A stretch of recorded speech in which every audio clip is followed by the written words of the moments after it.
Hi, everybody. This is Silvio Canto in Dallas, Texas on Monday, January the 6th, and welcome to our video commentary. Well, believe it or not, we've had all these debates and all these polling data numbers and all of that, but people are actually going to start voting here sometime in the next 30 to 45 days. First will be Iowa and then New Hampshire, and I think after that there's a couple of primaries as well. And the Democrats will soon have some voters actually telling people who they would like to have as their nominee. At the moment, there's a very interesting thing going on. If you look at the national polls,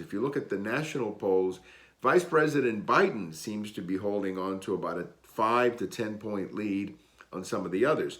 But when you look at the individual polls, whether it's Iowa or New Hampshire, it gets very, very tight.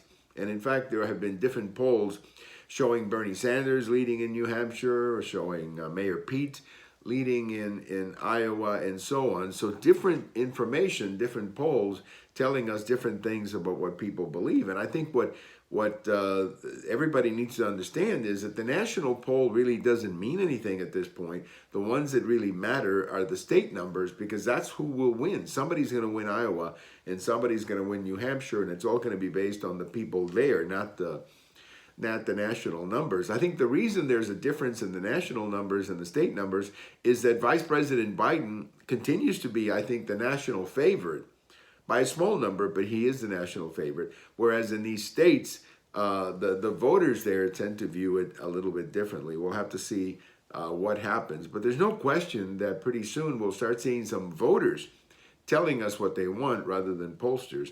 And I think that that's going to be very indicative of what happened next. I continue to believe that given the uncertainty in the party, that we are probably going to get to Milwaukee or the convention without a candidate having a majority of the delegates, which means that the convention may very well be picking the president. That's going to be very exciting to watch, because we haven't had anything like that in 50, 60 years. In fact, I think the last time anything that happened was in 1952, when the Democrats selected a president that way. It used to be very common in the 19th century to do that, but it became less common in recent years because of primaries. So it's going to be exciting to watch. That's the good news. The bad news for the Democrats is that I think it's going to be very divisive, because a lot of the problems in the party, a lot of the ideological problems in the party are all going to surface, and it's going to be really tough to hold that party together after the convention. We'll see what happens.